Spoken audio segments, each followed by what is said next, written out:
গত রাতে ভয়াবহ আগুন লাগছে মধ্যরাতে। এই ভিডিও যখন রেকর্ড করা হয় তখন এলজিআরডির ৭ম তলা এবং ৮ম তলায় রোডস অ্যান্ড হাইওয়েজের যে মন্ত্রণালয় সেইখানে আগুন লাগছে।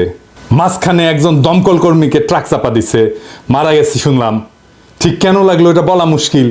আগুনের দুর্ঘটনা অনেক উন্নত দেশেও হয়, কিন্তু সচিবালয়ের মতো গুরুত্বপূর্ণ স্থাপনায় এইভাবে ভয়াবহ আগুন লাগার ঘটনা কোনো সাধারণ ঘটনা না। এখনো পর্যন্ত আগুন নিয়ন্ত্রণে আনা যায়নি। আমরা নজরে রাখতেছি কোনো ভিন্ন উদ্দেশ্য নিয়ে আগুন লাগানো হয়েছে কিনা তা আমরা জানতে পারবো। কি কি ক্ষতিগ্রস্ত হয়েছে সেইটা দেখা, বিশেষ করে অর্থ পাচার বা দুর্নীতির ফাইল বা বিডিআর হত্যাকাণ্ড সংক্রান্ত ফাইলগুলো ক্ষতিগ্রস্ত হয়েছে কিনা তা আমরা জানতে পারবো। সাধারণত সকল গুরুত্বপূর্ণ নথির একাধিক কপি থাকে। অনেকে মনে করতেছেন যে সচিবালয়ে আগুন লাগায় সব নথি নষ্ট করে দেওয়া যাবে, তা সম্ভবত ঠিক না, সম্ভাবনা কম। আমি সরকারকে দ্রুততার সাথে জাতিকে জানাইতে বলবো কি কি নথি ক্ষতিগ্রস্ত হয়েছে, কি কি নথি পুনরুদ্ধার করা যাবে, কি কি নথি একেবারেই পুনরুদ্ধার করা যাবে না, কত সম্পদের ক্ষতি হয়েছে, এটা নিয়ে একটা সুস্পষ্ট ঘোষণা জাতিকে দিতে হবে খুব শীঘ্রই। হাসিনার দোসরদেরকে সচিবালয়ে ভালো ভালো পোস্টে রাখলে এরকম আগুন লাগবেই। 2 দিন পর প্রধান উপদেষ্টার কার্যালয়ে যে আগুন লাগবে না তার কোনো নিশ্চয়তা নাই। যাই হোক, আসেন আজকের আলাপে আসি। এই জিনিসটা দেখছেন আপনারা সকলে যে বঞ্চিত 764 কর্মকর্তাকে ভূত অপেক্ষা পদোন্নতি দিচ্ছে সরকার। 119 জনকে সচিব, 41 জনকে গ্রেড 1 মানে সচিবের সমান বেতন গ্রেড, 528 জনকে অতিরিক্ত সচিব, 72 জনকে যুগ্ম সচিব এবং 4 জনকে উপসচিব পদে পদোন্নতি দেওয়া হবে। এবং এই ভূতাপেক্ষা পদোন্নতি এটা বাস্তবায়নে বকেয়া বেতন, আনুতোষিক এবং পেনশন বাবদ এককালীন 42 কোটি টাকা এবং পরবর্তীকালে পেনশন বাবদ বার্ষিক 13 কোটি টাকা বরাদ্দ করার কথা বলা হয়েছে। প্রত্যেক বছর 13 কোটি টাকা করে বরাদ্দ লাগবে অ্যাডিশনাল। এই সময় তো 42 কোটি লাগবেই, এরপরে প্রত্যেক বছর 13 কোটি টাকা এগুলোকে পাওয়ার জন্য লাগবে। এই সরকারকে যে কি করা দরকার মাঝে মাঝে বুঝতে পারি না। মাঝে মাঝে কথা বলেও আমাদের সাথে, শোনেও কথা। এই যে বিডিআর কমিশন নিয়ে রিকমেন্ডেশন চাইছিল, দিছিলাম, শুনছে, কিন্তু এটা যে করলেন প্রশাসন নিয়ে আলাপ করেছিলেন কারোর সাথে, কারণ মতামত নিছিলেন? নেন নাই, আমি শিওর। মতামত নেওয়াটা এই কারণে জরুরি না যে আমাদের বা কাউরে গুরুত্ব দিতে হবে, জি না। কারণটা হচ্ছে আপনারা তো সামলাইতে পারেন না, পারতেছেন না।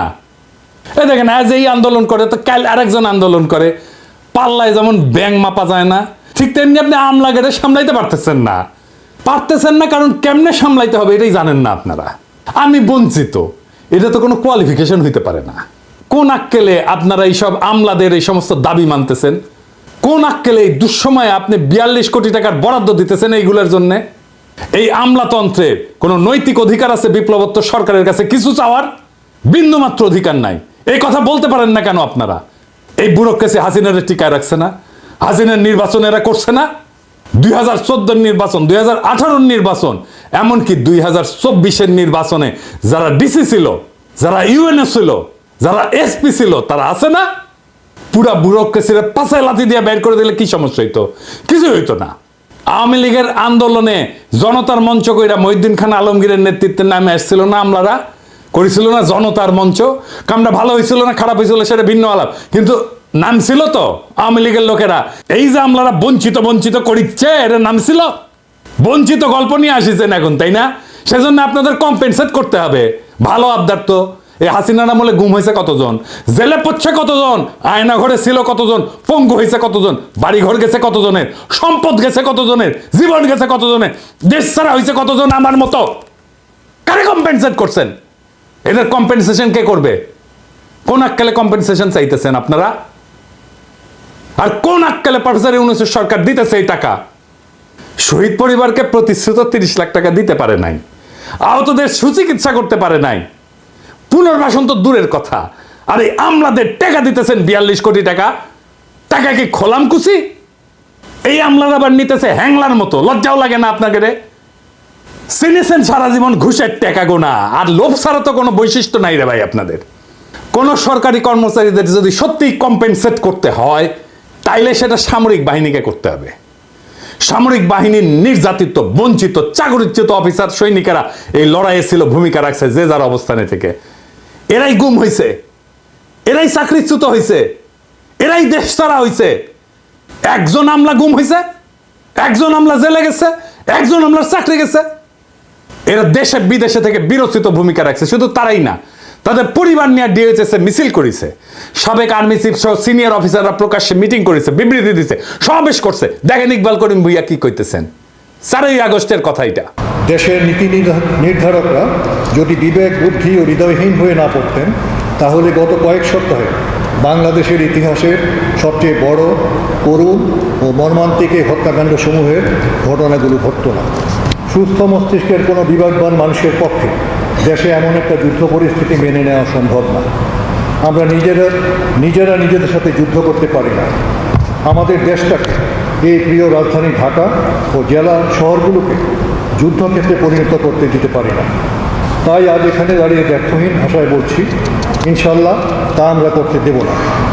সকল শ্রেণী ও পেশার মানুষকে সাথে নিয়ে ঐক্যবদ্ধভাবে শান্তি প্রতিষ্ঠায় প্রচেষ্ট থাকবে। এই জনপ্রিয় সাবেক সেনা প্রধানকে আমাদের সবার কৃতজ্ঞতা জানানো উচিত। উনি সাহসের সাথে দাঁড়ানোর জন্য এই পরদিন সেনাবাহিনীর জুনিয়র অফিসার আর সৈনিকেরা ছাত্র জনতার উপরে গুলি চালাইতে অস্বীকার করে। পরদিন যদি গুলি চলতো, জেনারেল ইকবাল করিম ভুইয়া কয়েকজন সিনিয়র অফিসারদের নিয়ে আর্মি কনভয়ের সামনে দাঁড়াইতেন। এই পরিকল্পনা ওনাদের ছিল। আমি 4 তারিখ রাতে এটা জানাইছিলাম প্রফেসর ইউনূসকে যে স্যার, কালকে আর্মি গুলি চালাইতে পারবে না, জেনারেল ভুইয়া সর্বশক্তি দিয়ে ঠেকাই দিবেন। এটা প্রফেসর ইউনূস জানতেন। অথচ এই বীরকে আমরা সামান্যতম সম্মান জানাইলাম না। সামরিক বাহিনীর অফিসার যারা বঞ্চিত হয়েছে, নির্যাতিত হয়েছে, নিপীড়িত হয়েছে, তাদের কাউকে অ্যাকনলেজ করলাম না, কাউরে না। প্রফেসর ইউনূসের টাইম হয় সোহেল তাজরের ডাইকা কথা বলার, টাইম হয় না জেনারেল ইকবাল করিম ভুইয়াকে ডাইকা ওনারা ধন্যবাদ দেওয়ার, টাইম হয় না। টাইম হয় না বিডিআর বিদ্রোহে যে সমস্ত সেনা অফিসারদের প্রতিবাদ করার জন্য চাকরি গেছিল তাদেরকে ডাইকায় না কথা বলার। ইকবাল করিম ভুইয়ার সার্ভিস, ওনার ইমেজকে, ওনার সামর্থ্যকে দেশের কাজে লাগানোর কথা মনে হয় না। ইকবাল করিম ভুইয়া আপনার পাশে দাঁড়াইলে ওয়াকার সাহেবের ইন্ডিয়ান ফরেন সেক্রেটারি শিডিউল ছাড়া মিটিং করতে পারতো না। মুজিব বলছিল না যে তিনি আমার কথা রাখলেন না, তিনি রাখলেন ভুট্টো সাহেবের কথা। আপনার আশেপাশে তো সব ভুট্টো সাহেবদের বসায় রাখছেন প্রফেসর ইউনূস। কার কেমন দক্ষতা দেখতেছেন তো, আপনি দেখতেছেন তো, জাতীয় দেখতেছে। কাদেরকে নিয়ে এসে বসাইছেন? না আছে রাজনৈতিক ক্ষমতা, না আছে পাবলিককে মোবিলাইজ করার ক্ষমতা, না আছে লিডারশিপ স্কিল, না বলতে পারে কথা, না আছে জনপ্রিয়তা, না আছে মেধা, না আছে রাষ্ট্র চালানোর জন্য ন্যূনতম যোগ্যতা এবং দক্ষতা। তাও এগুলোর আশেপাশে রাখিছেন কেন? এই আমলাগুলোর একদিন দাবরানি দিলে দ্বিতীয় দিন দাবি দেওয়া নিয়ে আসতো না, কিন্তু দাবরানি দেওয়ার সেই মানুষটা নাই আপনার পাশে। কি কইয়া দাবরানি দিতে হবে সেটাও জানেন না। ওদের এই আর্গুমেন্ট দেওয়ার কেউ নাই যে বলবে তোমাদের বিন্দুমাত্র নৈতিক অধিকার নাই, বঞ্চিত বলে দাবি করে নিজের বৈষয়িক লোভকে চরিতার্থ করার। কিছুই করো নাই তোমরা, করছো তোমরা এই রেজিমকে হটাইতে কিছুই করো নাই। এটা খড়ের টুকরা ভেঙে 2 ভাগ করো নাই। তাও তোমাদের জন্য জনগণের 42 কোটি টাকা খরচা হবে। এটা কে বলবে? যাদের ডাইকায় না আপনি প্রশাসন সাজাইছেন তারাই তো বলবে, নাকি আমরা কয়া দিব? আর রাষ্ট্রীয় সম্পদে 42 কোটি টাকা তো আপনার বাপের জমিদারির টাকা না রে ভাই, যেভাবে বিলাইবেন। মুক্তিযুদ্ধের পরে ঠিক একই জিনিস হয়েছিল, কে কিভাবে কোনটা দখল করবে তার প্রতিযোগিতা। ফলাফল তো আমরা দেখেছি, তাই না? এরকম একটা ল্যাংরা খোড়া রাষ্ট্র পাইছি। এইরকম একটা বিপ্লব হইলে এত মানুষ রক্ত দিল, এত ছাত্র রক্ত দিল।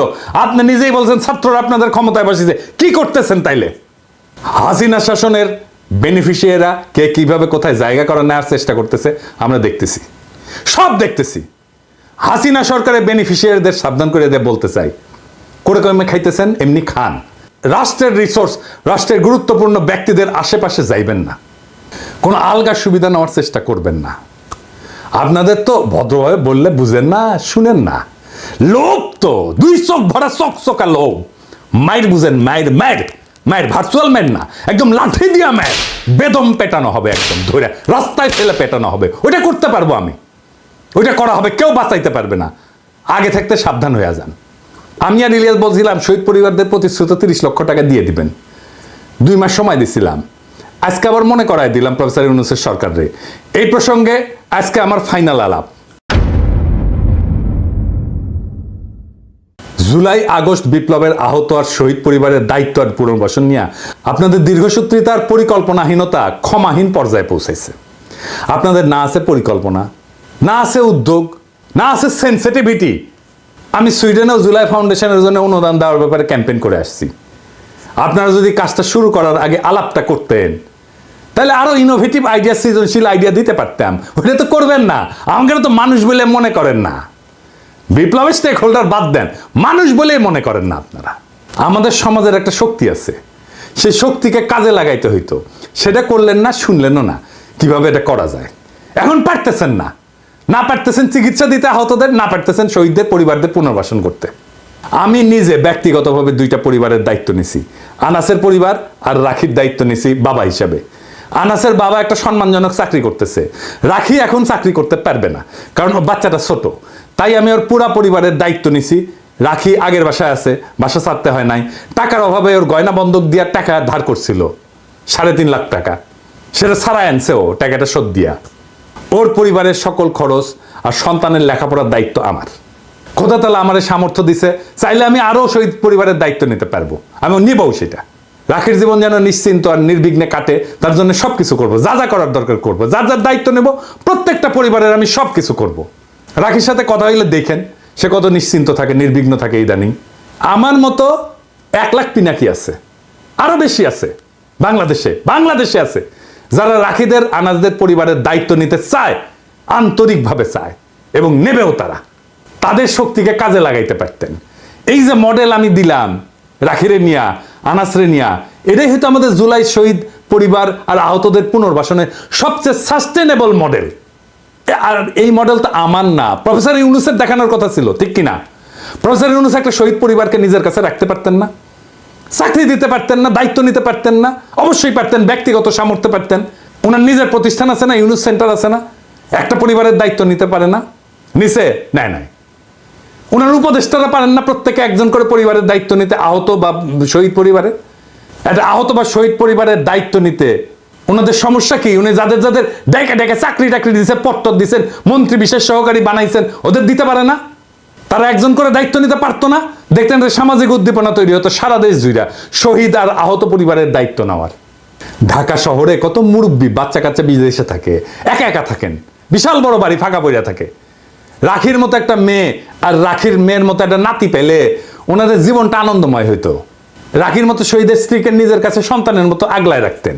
এরকম অসংখ্য পরিবার পাওয়া যাবে যারা এই কাজ আনন্দের সাথে করতেন। শুধু সামর্থ্যবানেরা, এমনকি নিম্নবিত্তরাও এই কাজ করতে আগে আসতো। আমার বাবা তো দরিদ্র স্কুল টিচার ছিল, আমাদের বাসা পুরাই দিছিল 71-এ। আমরা রান্নাঘরে থাকতাম, বাসার রান্নাঘরে থাকতাম একটা ঘরে। সেই বাসাতেও একটা বিহারি পরিবারকে আশ্রয় দিছিলেন বাবা, আমাদের সাথেই থাকতো। পরিবারের শেষ সদস্য একটা মেয়ে ছিল, আমি দিদি বলে ডাকতাম। উনি জীবনের শেষ দিন পর্যন্ত আমাদের বাসাতেই ছিলেন এবং আমাদের বাসাতেই শেষ নিঃশ্বাস ত্যাগ করছেন। আমিও তারে বড় বোনের মতোই দেখতাম, উনিও আমার ছোট ভাইয়ের মতোই স্নেহ করতেন। মির্জা ফখরুলের বাসায় শুধু ওবায়দুল কাদের থাকবে কেন? একটা শহীদ পরিবার আশ্রয় নিতে পারে না? যে মির্জা ফখরুলের বাসায় তো আছে না ওবায়দুল কাদের? পালাবো না, দরকার হলে মির্জা ফখরুলের বাসায় গিয়া থাকবো। কি থাকতে দেবেন? ঠাকুর গায়েটা বাড়ি আছে না, এই যে দেখেন। পালাবো না, কোথায় পালাবো না, প্রয়োজনে ফখরুল সাহেবের বাসায় গিয়ে উঠবো। কি জায়গা দেবেন? না হলে ঠাকুর গায়ের বাড়ি আছে না, ওই বাড়িতে গিয়ে উঠবো। নির্বাচন করে তো মাথা খারাপ করে দিতেছেন সবার। তো দায়িত্বটা কি নিছেন বলেন? দায়িত্ব কি নিছেন? সব দলের এমপি ইলেকশনের নমিনেশন যারা নেবেন তাদের দেখাইতে হবে কোন শহীদ আহত পরিবারের দায়িত্ব নিছেন। দল থেকে না কি দিচ্ছেন সেটা না, আমরা জানতে চাই আপনি নিজে কি করছেন, নিজে ব্যক্তিগতভাবে কি করছেন, আপনার বাসায় আছে কিনা। আগামী বাংলাদেশ সেই নেতা চায় যারা কথায় না কাজে বড় হবে। কাজ দেখান, দায়িত্ব নিতে পারেন। এটা শহীদ পরিবারের দায়িত্ব নেওয়ার হ্যাডম নাই, দেশের দায়িত্ব নেবেন। হ্যাঁ, খারান হাইচানি আর কেউ আমাদের ধরেন, আগে দেখান আপনারা পারেন দায়িত্ব নিতে, তারপরে ভোট চাইতে আসেন। আর মনে রেখেন, আগামীর বাংলাদেশ চালানো আপনাদের জন্য কেক ওয়াক হবে না, মাখনের মধ্যে দিয়ে হাঁটার মতো হবে না, পিকনিক হবে না। সংসদের বাইরে, রাজনৈতিক দলগুলোর বাইরে, মেরুদণ্ডহীন বুদ্ধিজীবীদের বাইরে, সুশীল সমাজের বাইরে অসুশীল ভয়েস থাকবে পিনাকি আর ইলিয়াসের মতো। এবং আমরা আপনাদের সব সময় দাবরানির উপরে রাখবো, এইটা মনে রেখেন। জনগণের কণ্ঠস্বর।